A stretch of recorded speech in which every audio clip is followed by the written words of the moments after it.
Today is Tuesday, July 23rd, 2019. This is Roland Unfiltered, broadcasting live from the NAACP convention here at Cobo Center in Detroit. Got a jam-packed show for you. You'll hear from Derrick Johnson, president of the NAACP, talking about their focus on the 2020 campaign. Also, Democratic National Committee Chair Tom Perez, he also will join us talking about, again, their focus when it comes to candidates running for office, and also talk about the first debate that will take place at the HBCU in September in Houston. We'll also we'll hear from Congressman Al Green. He introduced the resolution on the floor of the NAACP calling for the impeachment of Donald Trump. It was unanimous vote.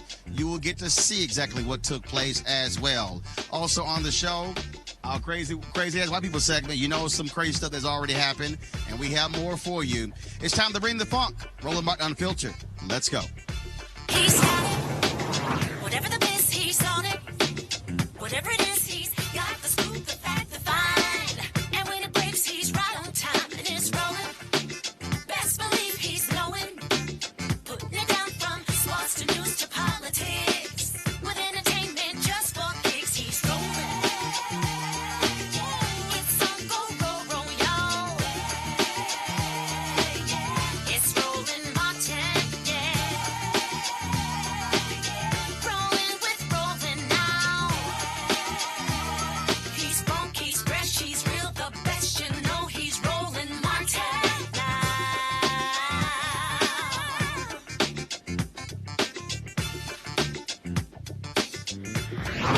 Martin.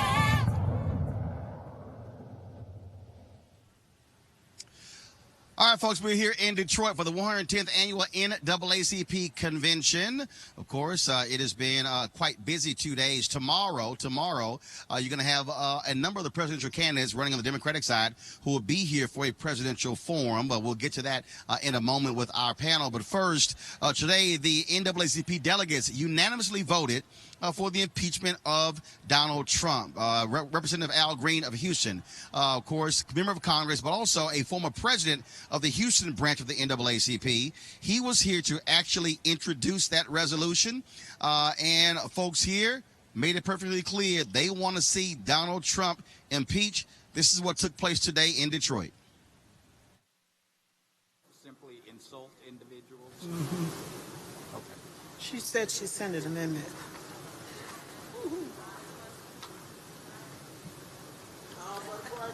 Question has been called. Cut off debate on the emergency resolution. All those in favor, raise your voting card. Those opposed? Debate is cut. Debate has ended. We're now voting on the emergency resolution as amended. All those in favor, raise your voting card. All those opposed? The chair declares that this resolution has passed unanimously.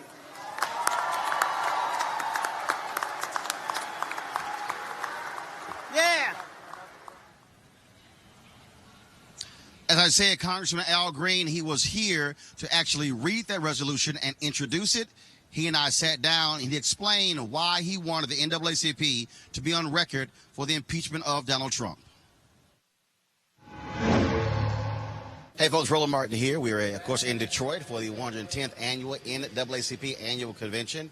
And right now, of course, they're about to vote on various resolutions. Joining us right now, a former president of NAACP branch in Houston, now congressman from Houston, Al Green. How you doing? I'm doing quite well, better than I deserve, dear brother. Thank you for all that you do. Many people don't know of your great works in the human rights, civil rights movement to the extent that I do. I want the world to know that I appreciate you. I appreciate it. Thank you so very much. Let's get right to it. You just finished speaking on stage, speaking to a resolution for the NAACP calling for the impeachment of Donald Trump. Why is it important, even though the NAACP is a nonpartisan organization, why is it important from your vantage point that they support that resolution and pass it? Well, thank you. The NAACP is maintaining its position of being nonpartisan. That's a nonpartisan resolution. It's not about Democrats, it's about democracy. It's not about Republicans, it's about the Republic.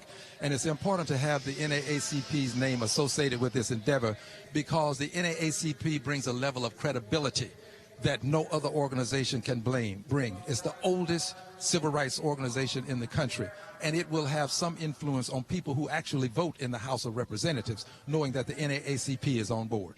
Obviously, you had less than 100 folks who voted for it, but since you have an additional number of Democrats who come out for this as well, Robert Mueller is testifying tomorrow as well.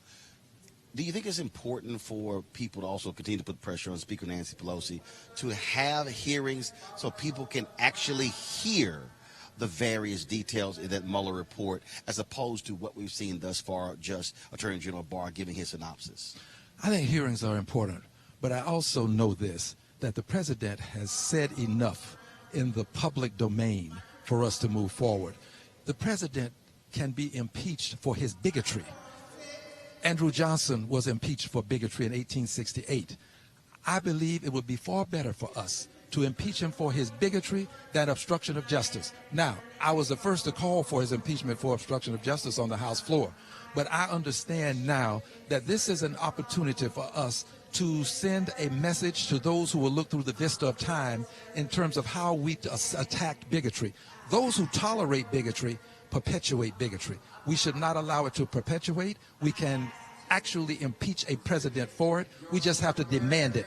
I assure you, if this president behaved this way and he were a certain other president, let's just call him President Obama, he would be impeached just for what he has said. Do you also believe that this emboldens him by having essentially no repercussions against him for his actions? You are so correct, eminently so. When he sees that there are no guardrails, it does embolden him. He has become now a president who believes that he can do pretty much anything that he wants. And by the way, that's what he's doing. When he says go back, that's a trope that you and I understand has been used many times against us personally, and it is something that sends a message to another group of people in society who didn't want us to be here in the first place. Those people then become activated. He incites hate. We must not allow him to finish his presidency without our having had our last word, which is impeachment. Last question for you. I know you have to get back to Washington, D.C. Let's talk about your thoughts on the cowardice of Republicans who are unwilling to really stand up in significant numbers. Only 4 voted for the Democratic resolution to condemn his racist tweets. Many are offering all kind of excuses. That, to me, again, shows exactly where the Republican Party is today in 2019, that they as a party will not condemn clear, undeniable racism from this man. History will not be kind to the Republican Party for its lack of standing up for the American people. You're not standing up for black people. You're not standing up for brown people. You're standing up for the American people whenever you take on bigotry and hatred and a president who has obstructed justice. This is all about whether anyone is going to be above the law. We all say no one is above the law. Well, if you don't take a stand against what the person is doing that is against the law, then you're allowing that person to be above the law. We ought not allow this to happen. I don't think history is going to be kind to Republicans. Now, having said that, I have to say this. We need the spirit of 1868 in the Congress because, and that's when Andrew Johnson was impeached, because we cannot allow this to become just Republicans. Democrats have got to get on the impeachment bandwagon as well. While I would love to have Republicans, we have 235 Democrats. Mm-hmm. We can do this without a Republican. I would love to do it, but we can't. For the folks who don't understand the Constitution, sure. House impeaches, Senate convicts, exactly, or finds not guilty. So the reality is, so when you say impeached, he could be impeached in the House. That goes down, obviously, for record. The conviction comes in the Senate. That's where the removal comes in. Absolutely correct. And Andrew Johnson, who was impeached, did not win his next election, by the way. Bill Clinton was impeached. His heir apparent did not win the election. Impeachment is an indelible stain that is placed on a president. The House does it. We can do it with 212 votes, assuming all members of president voting. 218 votes, all members president voting. We in the House can take up this with or without Republican support, and we can pass impeachment with or without Republican support. And you don't. And again, first of all, your job in the House is to do the business of the House. When you hear Speaker Pelosi say, "Well, the Senate's not going to convict; it's a waste of time," that to me is the equivalent of saying, "Well, you could pass a bill which Democrats have done in the House, and McConnell doesn't take up." So what does that mean? You don't take up any bills in the House? We have passed many bills in this session that he has not taken up. He's not going to take up minimum wage, the last one that we passed just before we left. We must do our job and let the Senate do its job. And I'll add this. If the Senate doesn't do its job, then you'll know what senators we need to take a second look at. Got it. Also, if the Senate doesn't do its job, then I believe history will show that the Senate itself was on the wrong side of history. Thank you very much. Congressman Al Green, we got to go. I appreciate it. Thanks a lot. Thank you. Thank you. All right, folks, let's break it down with our panel. We have Kelly Bethea, communications strategist, Dr. Jason Nichols, Department of African American Studies at University of Maryland, and Malik Abdul. That's right, not Malik. Malik, he's back. Of course, you knew I was gonna mess with you, so let's not act like that wasn't gonna happen. Of course, Malik, Vice President, Black Conservative Federation. All right, Malik, I'll let you get started first. NAACP unanimous supporting Representative Al Green for the impeachment of Donald Trump. Your response? Oh, it's not surprising that they would do something like that.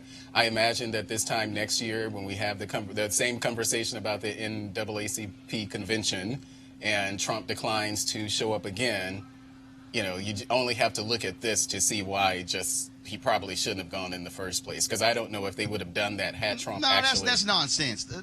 No, that's nonsense. First of all, I guarantee you the resolution would have still actually taken place had Trump come. I actually interviewed Derrick Johnson and talked to him about that. He's going to explain later exactly what took place. Donald Trump really did not want to answer any questions, Jason, from this body. That's what the real issue was. He wanted to come in here and give his usual spiel, and they said, no, you're a candidate. But you'll hear more of that from Derrick Johnson a little bit later. But Jason, on this resolution, again, it was unanimous. The membership, they stood with Congressman Al Green. Your thoughts? Yeah, I agree with Malik that actually, this was expected, and it's the right thing to do. I think that there's so much evidence. I think tomorrow when we hear from Bob Mueller, he's going to illustrate it and make it come alive again that the president obstructed justice, that's unbecoming of a president of the United States. He's racially divisive, and an organization that has been devoted to racial justice should condemn him and not want him to be our commander-in-chief any longer. So this was no surprise to me, and I think the organization did what was right. So, Kelly, when you look at this resolution, bottom line is, if you listen to Congressman Al Green, he wasn't just talking about what took place in 2016 with Russia. He talked about the bigoted comments from this particular president, his behavior, how he has acted. He said that's what he should be impeached for. Your thoughts on this NAACP resolution? I couldn't agree more with it. I mean, we have not just, like Al Green said, we have years now of behavior and lies and situations in which, if it were any other person in this office, he or she would have been impeached by now. They probably wouldn't have even been elected by now. So the fact that we are this far along and still nothing has been done, we are getting closer, according to what I recall Al Green saying. We now have more votes than the last time there was a vote regarding impeachment. So we have more coming together in terms of making this an initiative. But I think we're behind the ball on this as Democrats. This should have happened in 2016 before, we had this mess. Well, but here's the deal, though. The reality is, well, first of all, in 2016, Democrats did control the House. Okay, so Democrats didn't get control of the House until after 2018. So this wasn't going to happen in 2016. Republicans certainly were not going to do it.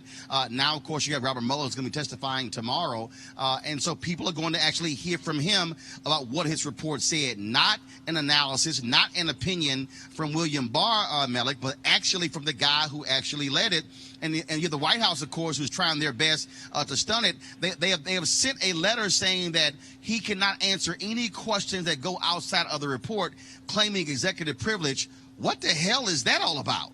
Well, I'm not really sure what's the standard or really why he would answer. There is none. Well, they're making it up. Yeah, but I'm just not sure why he would answer. What he's there to testify about his, couple of year-long investigation, and I'm just not sure what benefit there would be for him to talk about things outside of the investigation. So I don't necessarily disagree with what the White House is pushing back against in that sense. But what I will say... Are you serious?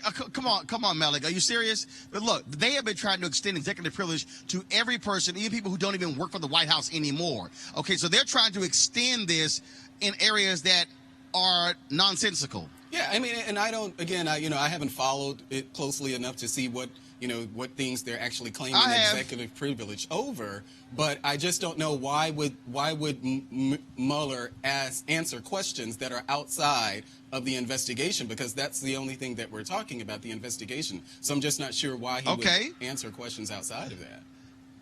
Well, fine, Jason. Leave it up to him to answer whatever questions he wants, but to have the Department of Justice weigh in, telling him what he can and cannot answer, shows this administration wants to control everything, and they're frankly going really way beyond what the law says. Absolutely. They are 100% very scared that Bob Mueller is actually going to be speaking. But to be honest, Roland, I think what's in the report is enough. I think when Americans actually hear, because people heard the spin, they heard, news organizations try to show both sides. They heard the White House talking points from other organizations. They heard the president saying he was totally exonerated. This is going to tear the skirt off, and we're going to see the bare naked report coming from the man who wrote it. And I think that that's going to be enough when people see how this man obstructed justice. Of course, he's always going to have his cult-like followers, but there are people out there who are going to be swayed by hearing Bob Mueller's voice actually say what was in the report. So I don't even think we actually need to hear any extra dirt that's lying under the carpet. I think that there's plenty on the surface. All right then, folks. Again, also here in Detroit, I had a chance to talk with Tom Perez, who is the chair of the Democratic National Committee. He spoke to the NAACP delegates, and here is our conversation. Joining us right now, folks, is Tom Perez. Of course, he is the chairman of the Democratic National Committee. How you doing? Take a seat right here, sir. Good to have you here. Great to be with you. Glad to see you. First and foremost, I just chatted with Congressman Al Green here. Your thoughts on his continuing push, calling for the impeachment of President Trump, and trying to get this body to actually pass a resolution endorsing that. Well, I think tomorrow is going to be important because we need to hear from Director Mueller. I was a prosecutor at the Department of Justice for a long time. I did public corruption cases, Roland. I had a lot of people who would come to me and say, you've got to indict this person tomorrow. And I understood that instinct because there was frequently a cloud of uncertainty that hung over it. I'm a big believer, and this is based on 13 years at DOJ, that I have to marshal the facts. I have to gather the facts before I move forward with something. And that's exactly what they're doing on the House side. That's why tomorrow is a seminal day to hear from Director Mueller. I did a lot of public corruption cases where the defendants were stonewalling, and I had to go to court. And that's what our House leadership is doing right now, and we're winning every time in court. So you believe the process that Speaker Nancy Pelosi is the right one in terms of taking this thing slow, as opposed to immediately going to hearings or immediately taking an impeachment vote? I agree with Speaker Pelosi, and I think I've always been a believer, ready, aim, fire. And also the thing to understand is the only way to defeat this president is at the ballot box. Because the U.S. Senate, if this president is impeached, they don't do anything. They're a lapdog for Donald Trump. And so I want to make sure my focus as DNC chair is I got 489 days till the weekend. And my focus every single day is to make sure that we are organizing people. That's why we're here at the NAA conference. That's why we're coming back next week for the second Democratic Party debate. Places like Michigan, Detroit in particular, are critical to our success. We're organizing early, and that's what we have to do to win is to get into every community, articulate our values, listen, and fight for those issues that matter most to people. Let's talk about the presidential race. Obviously, you have a ton of people who are running. I think is it 25, 26? I know Congressman Eric Swalwell has dropped out.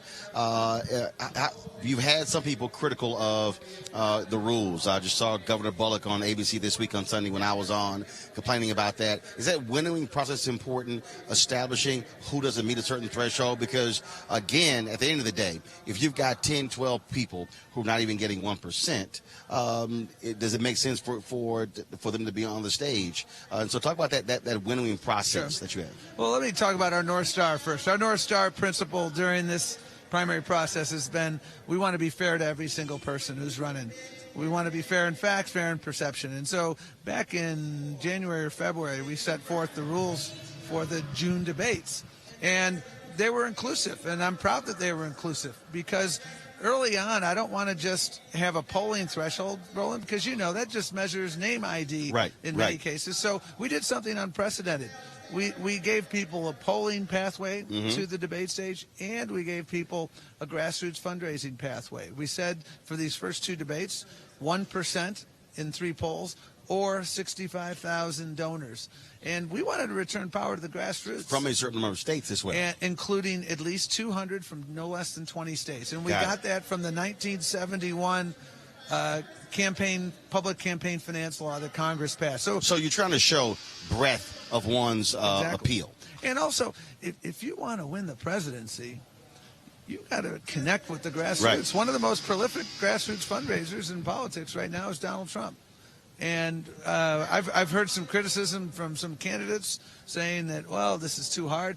And with all due respect, if you can't connect with the grassroots, then that's a real problem. And so we've set forth those two, the threshold for June and July. Now in September, it moves up, and that happens every debate cycle, every primary cycle. The closer you get to the Iowa and New Hampshire, the higher the bar is. And so for September, you need 2% and, not or, 2% and 130,000 unique voters, including 400 from 20 states. And if you've got 100,000 today, all you need is another 30. It doesn't go back to zero. So let's talk about the September debate that's going to take place at Texas Southern University, my hometown in Houston, HBCU there as well. So explain to the folks. I know we've been communicating. Yeah. So it's also happening on a Thursday and a Friday, same time as Congressional Black Caucus Foundation, ALC. So explain to folks who have no idea. Yeah. Was that a DNC decision? Was that an ABC decision? How did that come about? Right, we were in contact with the CBC Foundation in connection with this, and here's the challenge: we have a network, ABC, that's willing to give us 2 weeknights in a row.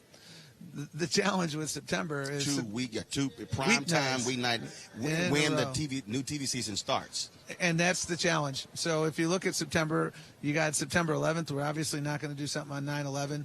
You've got Monday Night Football and Thursday Night Football, which we want to maximize eyeballs. And then when you get into the middle of September, that's when the new season starts, and it's frankly impossible to find 2 weeknights in September after the 15th where any of the networks would have. Any of the non-cable networks would have done it. So, and there were criticism in 2016 that you had debates on the weekends. So that's also there. And we're sensitive to all of that. We want to make sure, again, my North Star, we want to make sure everyone gets a fair shake. And here's why. All but one of these candidates are not going to make it to the mountaintop, Roland. Right. And I want to make sure that all those candidates and their supporters feel like they got a fair shake. They got a chance to come to the plate, swing the bat. In this case, we have June. CNN, MSNBC, others have done these town halls. They've had unprecedented access to earned media, and some have been able to have their moments. Others are hoping to get those moments. All of them are wonderful candidates, and that's why I wanted to give them a fair shake. All right, folks, going to a break right now. Roland Martin Unfiltered. We come back. We'll hear from Derrick Johnson, of course, who is the president of the NAACP. You're watching Roland Martin Unfiltered live from Detroit at the 110th Annual NAACP Convention. You want to check out Roland Martin Unfiltered?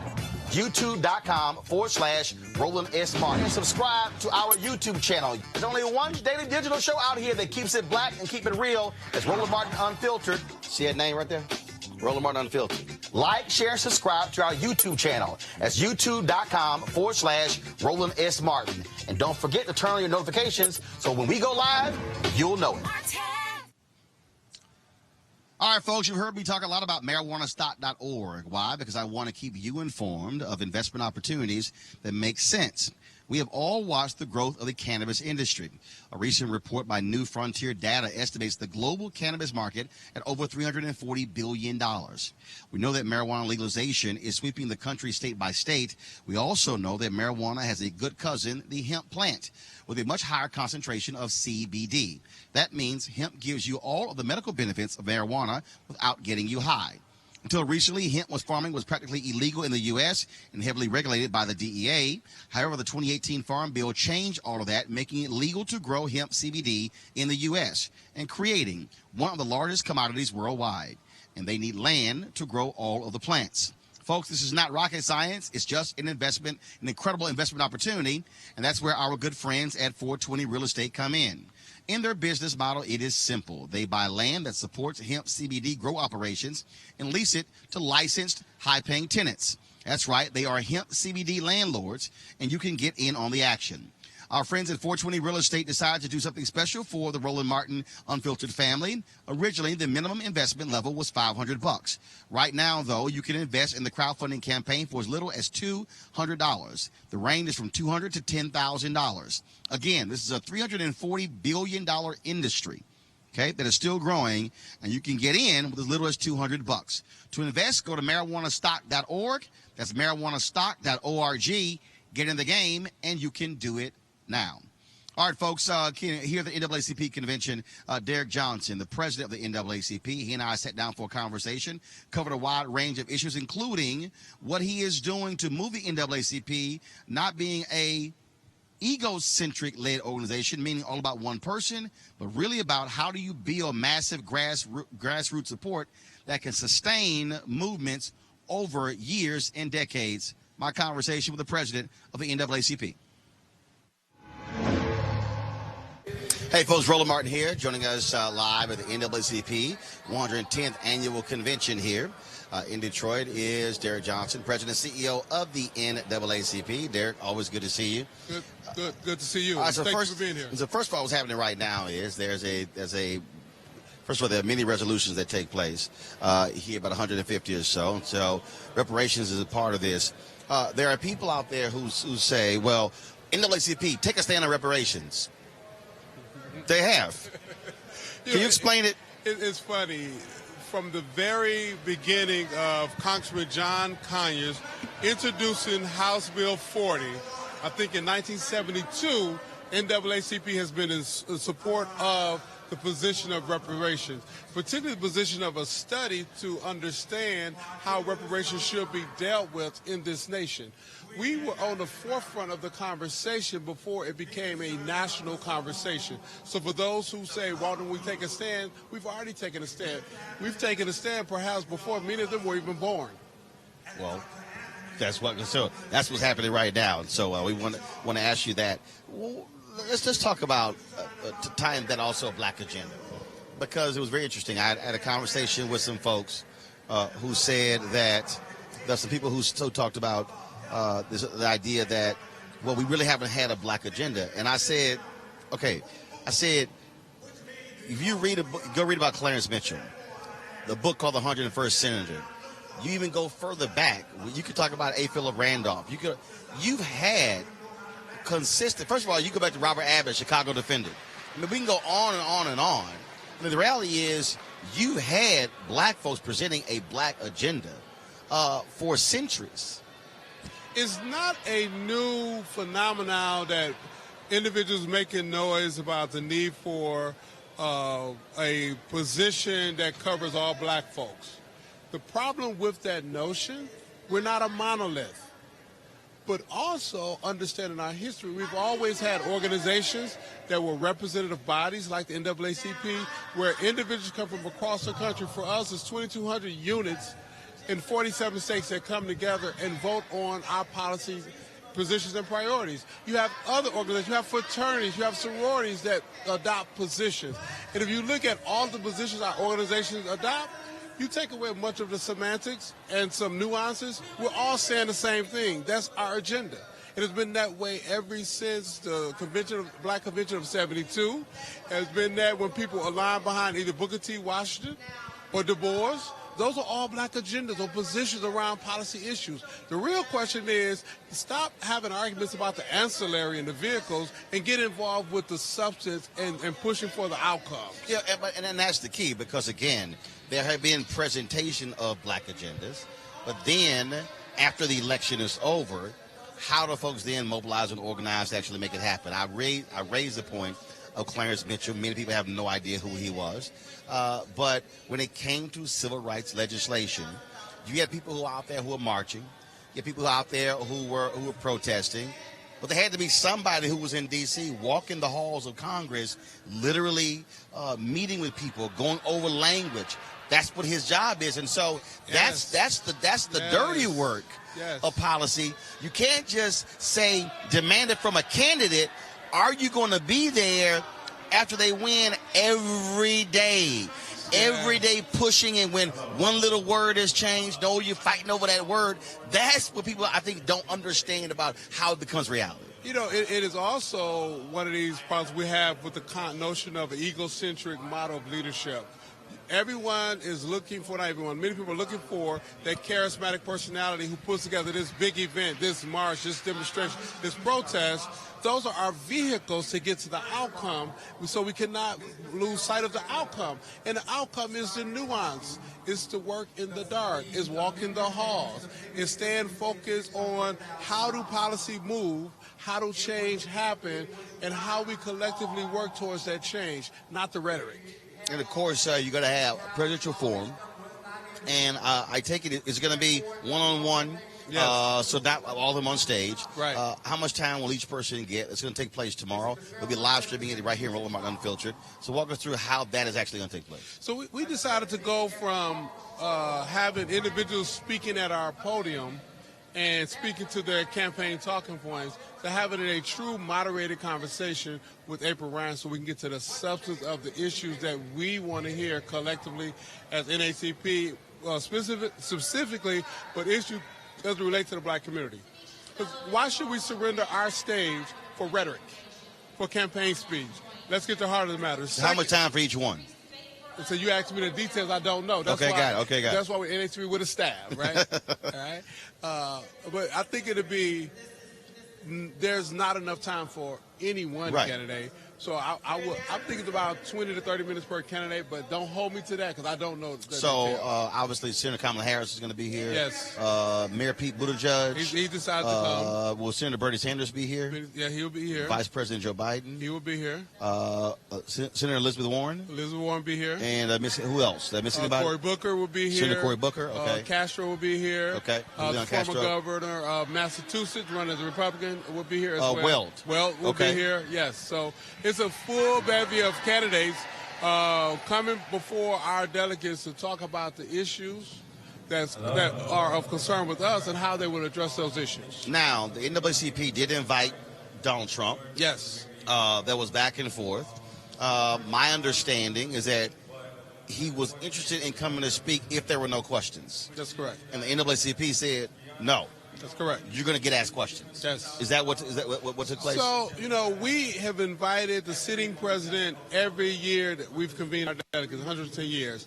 We opened up the forum. We invited President Trump last year. We invited him when he was a nominee on the Republican ticket.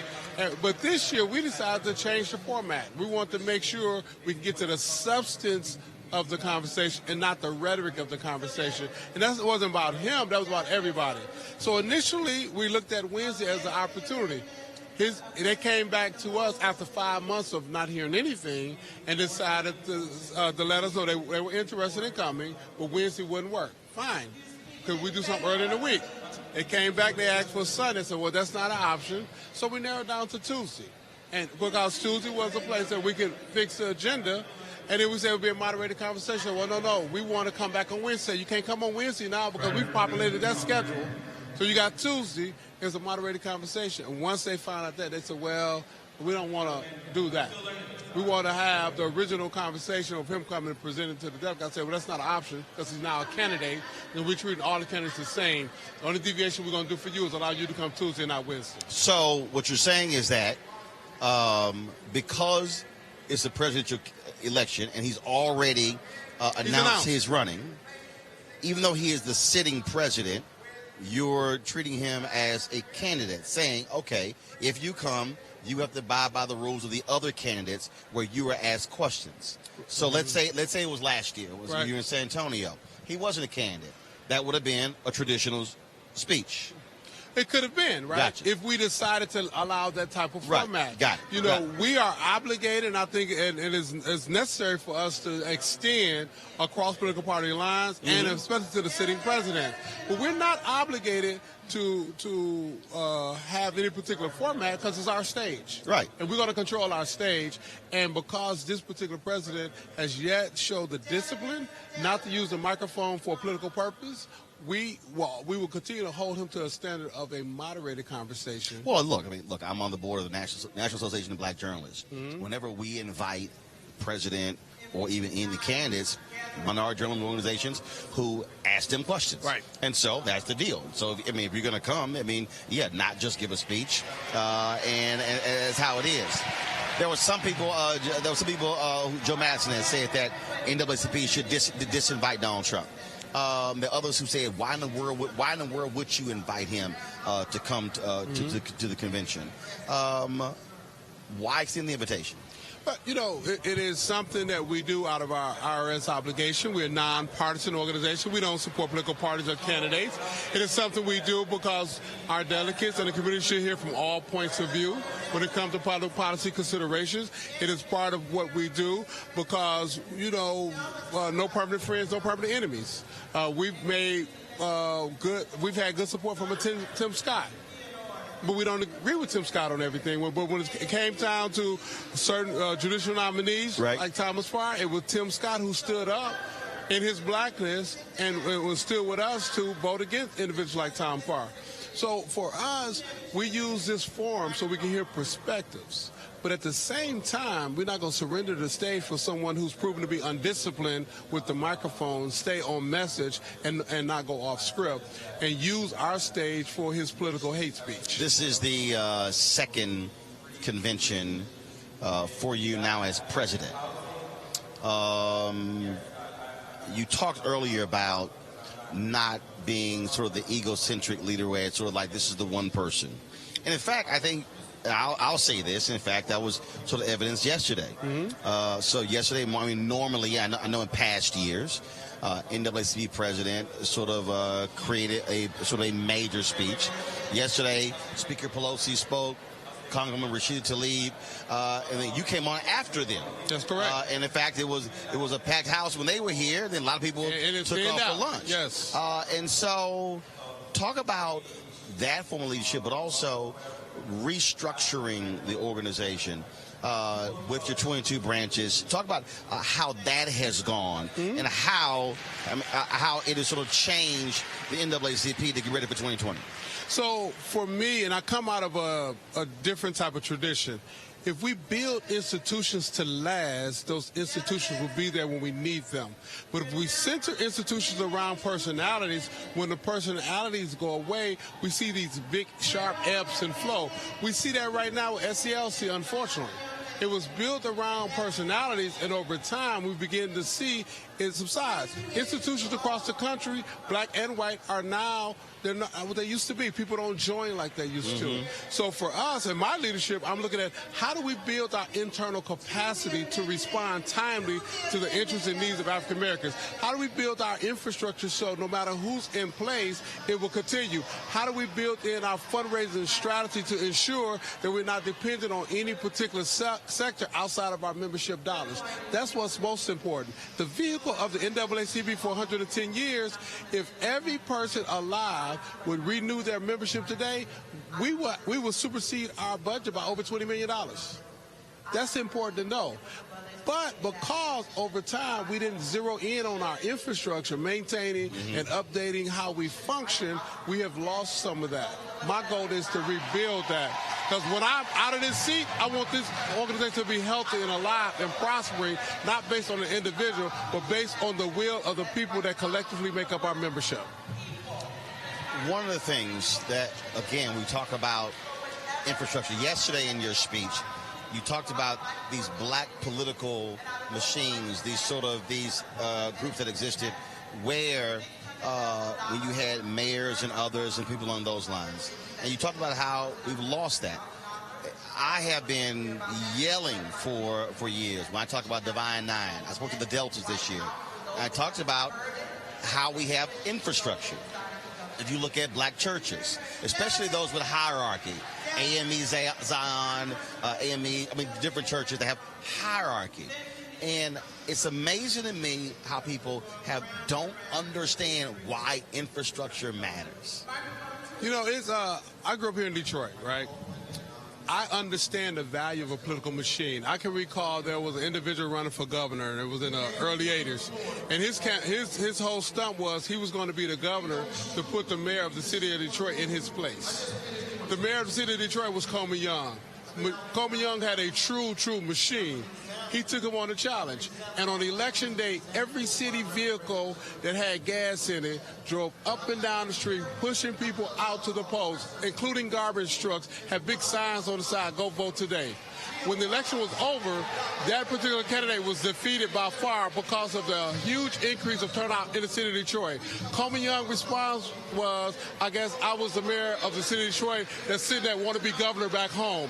That's political power. That's political infrastructure. If we had that, then we could grow more jobs for black folks. We can demand more equity in contracting. We can ensure that all the things that we want and need as a community, we can have. But unfortunately, we've had many people to get successful, get the contracts, leave out of the cities to the suburbs, and the very thing that got them the money to do it, they no longer have a political voice in, and now they're not getting the contracts anymore, i.e. Atlanta, i.e. D.C., i.e. Harlem, i.e. Detroit. Philadelphia. We can go down, Gary, Indiana. That is the loss of political infrastructure, and that loss of political infrastructure means the loss of jobs, a loss of contracts, entrepreneurship. We can ill afford to continue to go down that path. Last question for you, and that is looking for the 2020. And again, there was a drop, 2.4% drop of black voters in 2016 from who voted for with Obama in 2012. What is absolutely needed to get folks to understand why that vote absolutely matters and how it must be, folks must be registered, but it must be mobilized and organized, because you can register folks to vote, but then you'll get them to the polls. Yes. That means you just register them to vote. So this convention kicks off our work for 2020. We're starting now for 2020 election. We've got a data scientists in place. We've identified what we call low propensity voters. These are individuals who are registered to vote and not voting. If we bump that needle 1.5%, 2%, 3% in targeted areas, we win every election that we think we should win, bar none. These are African Americans, because we don't have to tell African Americans how to vote. We're going to vote the way we need to in terms of our interests. Right. But on top of that, we're asking people to text to the number 40649 WIN. WIN. 40649 WIN. And once you text it, you sign up. We're going to tell you the 10 people in your immediate neighborhood who are registered to vote, but they don't vote, and we need to get them out. And some people are going to be shocked because it's going to be their neighbor, it's going to be their child or their husband, because in this relational organizing model that we're doing, it's not based on a personality, it's not based on the event, it's based on neighbor talking to neighbor, family talking to neighbor to go to the polls, and we've purchased and built out the technology, one of our infrastructure fix, to identify who that is. All right. Well, sure looking forward to that. All right. Derrick, thanks a bunch. Thank you. Always a pleasure. Take care.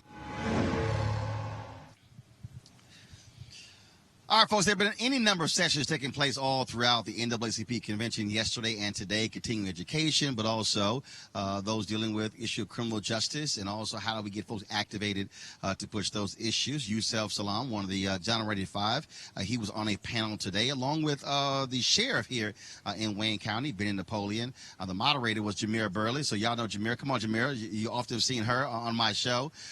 She hasn't been on lately because, you know, she's now in New York working for a UN agency there, and so I said, all right, fine, we're here in Detroit, you're here, and let's go ahead and talk to you. I don't know why I talked to her, because she has no sense. She's the queen of shade, but so first of all, let's talk about it. First, this is some work that you've been involved in for a very long time, from Philadelphia, and so now all of a sudden I think we're at a place where people now understand that criminal justice reform is not about who's in D.C., but really who's on the state level, but who's on the local level, these judges and DAs. No, I fully agree. What we're realizing is that oftentimes the changes are going to happen from the federal level. And so a lot of progressive organizations is now targeting mayors, governors, as well as city council members to really think about what is the comprehensive reform that can happen on the local level that actually can get us to the change that we need in a timely fashion. Because really the federal government can only oftentimes focus on federal policy that doesn't oftentimes trickle down to the local municipalities. Well, it's like First Step Act. People talk about, look, there are only 230,000 people, not only, but only 230,000 or so people who are in federal prisons. The other 2 million are in state prisons or local jails. Exactly. And so it's really important for us to cultivate local politicians as well as local community members to advocate for local change, especially when you think about who has control over the police force in those local communities is the mayor oftentimes, who can enact a lot of progressive change on the local level at a much quicker pace. And also even we've seen in many Republican communities, Republican mayors and our governors, they're more often likely willing to go progressive route regarding criminal justice reform than on the federal level. And so there is some wiggle room on the local level with our colleagues across the aisle. And again, I think for a lot of them, it's a fiscal issue. For a lot of us, it's not. My whole deal is it doesn't matter how we arrive, as long as we actually get it done. I want to talk about connecting the dots. I think that one of the biggest issues when I talk to people, I want to get your thoughts on this, is that folks say, I want to do something, but they don't understand how all of these different things are connected. So you can focus on the district attorney, but if you ignore who these judges are, those are the folks who really are handing down sentences. We can sit here and some people can have a very different tone where you're black, you're a prosecutor, but you actually want people who are prosecutors who are thinking differently than other prosecutors. No, I fully agree. If we look at I mean, it is a system, right? It is not just one component, the police. It is not just one component, the judges or the actual prisons. We are talking about every single person that has a role to play that actually facilitates a person going to incarceration. And so we as a community need to look at how do we have a comprehensive approach from looking at how schools do school to prison pipeline, how judges actually do sentencing, how police officers are actually engaging with communities of color, and then oftentimes when folks do get arrested, is there systems in place that actually allows for those folks to get reintegrated back into society and get a job versus get rearrested? So it's so many different pieces to the puzzle, and there is space and opportunity for everyone to get involved. All right. Jamira Burley, I appreciate it. Thanks a bunch. How can folks reach you? You can reach me on Twitter and Instagram at Jamira Burley or JamiraBurley.com. All right. And she'll be a little shady with you, but don't worry about it. That's how she is. I appreciate it. All right. Good seeing you. All right, folks, we got to talk about this crazy-ass story. Normally we have our crazy white people. Okay, what did my panel weigh in on this? Oh, my God, y'all. This actually happened, okay? In an interview with Gayle King on CBS this morning, R. Kelly's crisis manager, I cannot when I saw this, somebody sent me this, and I said, this has to be a hoax. It could not be real, okay? So R. Kelly's crisis manager, Derrick Johnson, revealed, you know what? Just play it, and we'll talk about it with our panel. You have a 20-something-year-old daughter. Would you allow her to be alone with Absolutely not. With R. Kelly? I wouldn't leave my daughter with anybody that's accused of pedophilia. Period. So you would not? I would not leave my daughter with anyone that's accused of being a pedophile. I would not.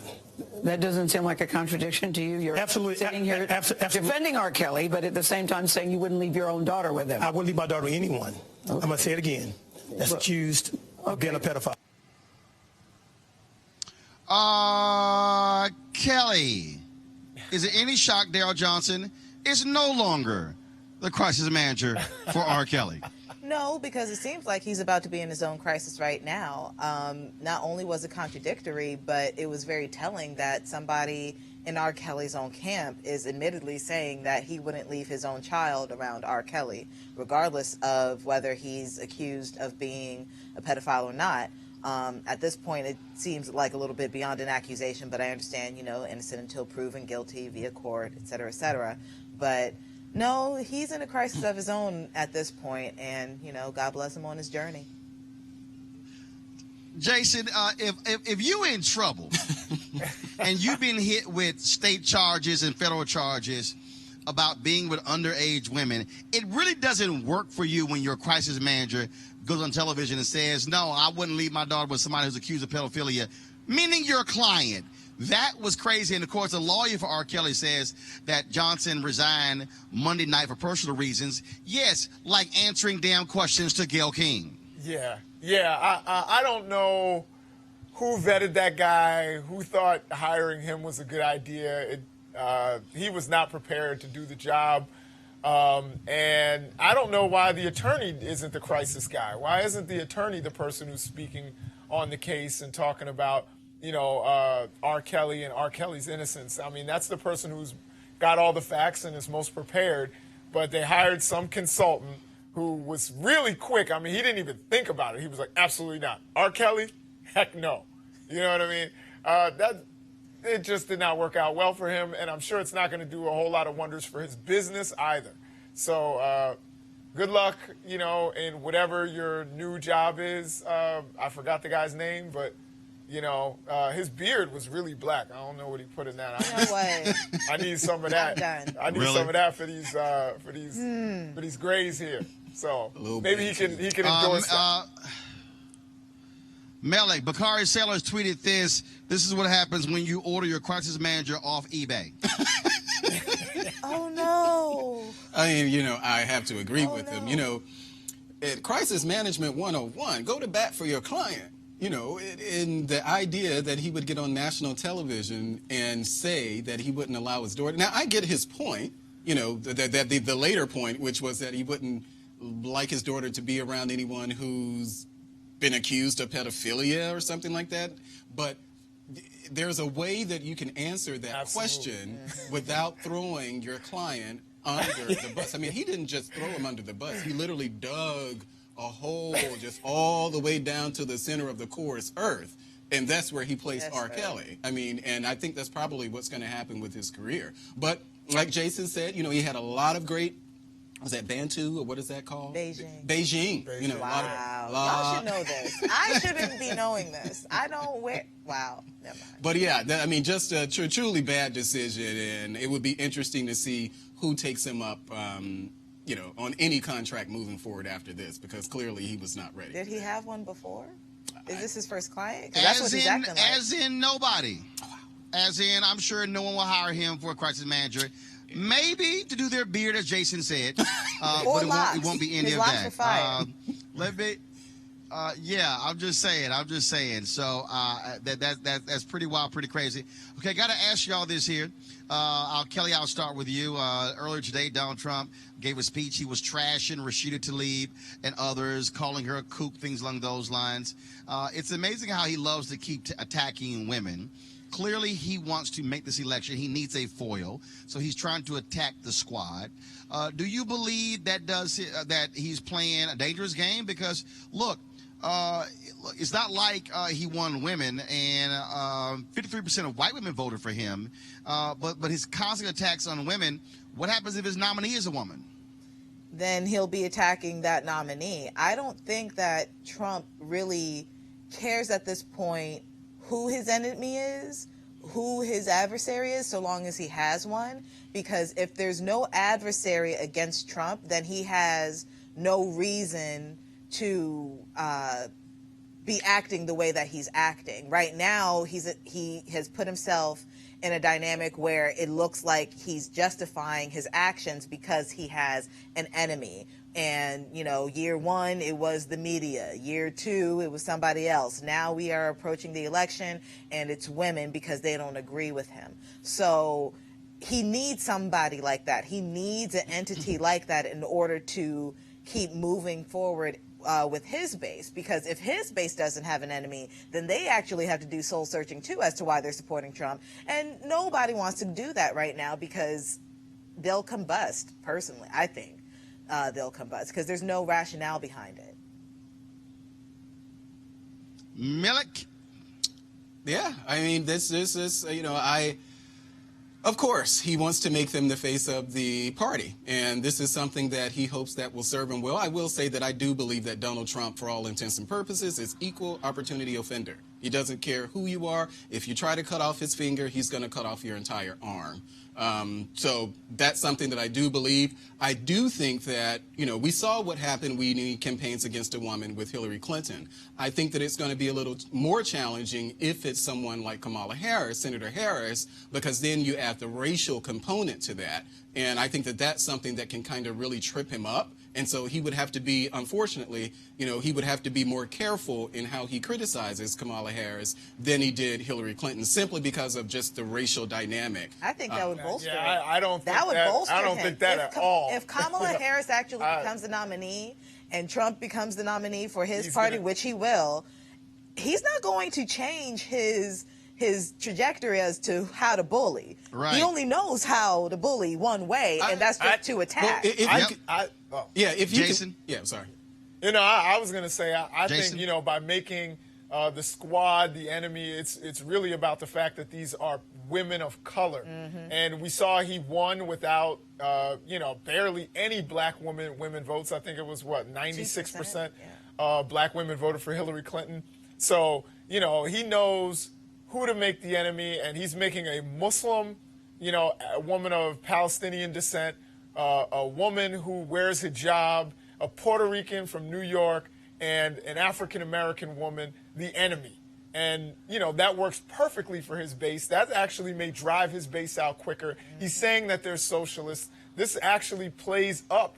We know he loves racial controversy, and, that drives his base. So I think he actually likes that. Now, on the other side, I think having the squad and them be the targets of Trump's attacks actually can drive our side up. And this is really going to be a challenge in terms of whose base is going to be more galvanized, who's going to drive turnout. That's what this all comes down to. It's all about turnout. And hopefully our side, if it's a woman candidate or even if it's an old white guy, hopefully our side will turn out and, we'll be able to take out Trump, because he's actually sowing the seeds of racial and ethnic division and religious division. That's what he wants. That's what he thrives on. Yep. That's where he went with birtherism. That's what got him into the political arena. So he loves that. Right. Milik, final word. Yeah, can I just say, I don't think that... I'm sorry. Go ahead. I don't think that... I'll give you final word. Go ahead, Milik. Yeah, I don't think that it matters that they're persons of color. If you consider what he said about crooked Hillary Clinton, he's talked about Ted Cruz's wife. He talked about Carly Fiorina. So I don't think that it's a person of color thing. This is just Donald Trump. So I'll push back and say that I don't think that, he's trying to, create any racial animus by criticizing them. It's just some of their policies. And you see even people within the policy, within the Democratic Party, actually pushing back on some of the progressive ideals of these particular four women. And so I think he will do well making them the face of the Democratic Party, and it will serve him well going into the election, and not for racial reasons. It's just he's found it. Absolutely for racial reasons. Otherwise, he wouldn't have said All what right, he Kelly, said. go ahead. Final comment. Trump is a racist, point blank, period. He has a history of racism. He has physical, written evidence of his racism. His tweets are a litany of racist thought, and he's putting these four women on a pedestal as his enemy because they're women of color, like Jason said, but predominantly they're people of color. Otherwise, he wouldn't have said anything along the lines of go back to where you came from, go back to your country, et cetera, et cetera. That would not have happened. All right. Jason, Kelly, Melik, I appreciate it. Thanks a lot. Thanks for joining us today. Hey, folks, if you want to see what took place at the NAACP today, go to our YouTube channel. We live streamed yesterday's sessions, as well as the keynote speech of Stacey Abrams today. The morning session, Vanita Gupta, she spoke. Tom Perez spoke. Also, the resolutions. You want to check that out because they had a very spirited debate about reparations and also cannabis, including that in this reparations resolution. And so we have that as well. You can see all of that on our YouTube channel. Plus, Joe Madison gave a great speech at the NAACP membership luncheon. And so we have that speech as well. This is why Roland Martin Unfiltered matters, folks. Our team has been here. We have been live streaming these events. All these media people out here, this is so funny. If y'all want to understand why this stuff matters, all these media people start writing all these stories saying the NAACP unanimously approves the resolution to impeach Trump. But none of them were here. None of them. They literally were writing the stories off of the NAACP and Derrick Johnson's tweets. Well, guess what? We were in the room. Our cameras were there. And so the only folks who were there recording what was going on and streaming it, Roland Martin Unfiltered, which is why we are here, which is why we need your support to join our Bring the Funk fan club. Every single dollar you give goes to support the show. Now, I've had literally 5 people say, hey, but what about a mug or a T-shirt? But the reality is, look, that costs money as well. Every dollar goes right back into the show for us to be able to broadcast from places like this because we're focused also on 2020, taking this show on the road, going where voters are, hearing from them, doing all kinds of different events. That's what we're all about. So we want you to join our fan club. It's not just about us watching the show, which is great. The bottom line is this costs money. And so we need you to support us. And so our goal is to ask each of our fans who are watching to give $50 each for the course of the year. You can give per month or you can give one time. If you want to give more than that, that's great. We got some people who have given $500, $1,000 or more. But this is about us controlling our narrative, being independent, to be able to say what we want, when we want, and that's why this matters. Go to RolandMartinUnfiltered.com or join our Bring the Funk fan club. As it for me, tomorrow, the presidential forum takes place here from Detroit. It starts around 8 a.m. We're going to be live streaming the entire presidential forum. Trust me, go to my Instagram page. You're going to see a photo I posted, how the media course riser was totally empty. It was just us on the riser today. Trust me, all these media people are going to be here tomorrow because the candidates are going to be here. But we're going to be live streaming the entire deal, not picking and choosing who you hear from. And so check out our YouTube channel, Facebook page, and Periscope page because we'll be the one who is sitting there giving to you straight, unlike the rest of the people. And let me tell you what's going to happen. When the candidates all are done, all the media going to pack their gear up and leave. But after that, there's a CEO roundtable of black CEOs. We're going to be streaming that as well. That's why we do what we do. All right, folks, from Detroit, the 110th Annual NAACP National Convention. I certainly appreciate it. I will see you guys tomorrow. Holla!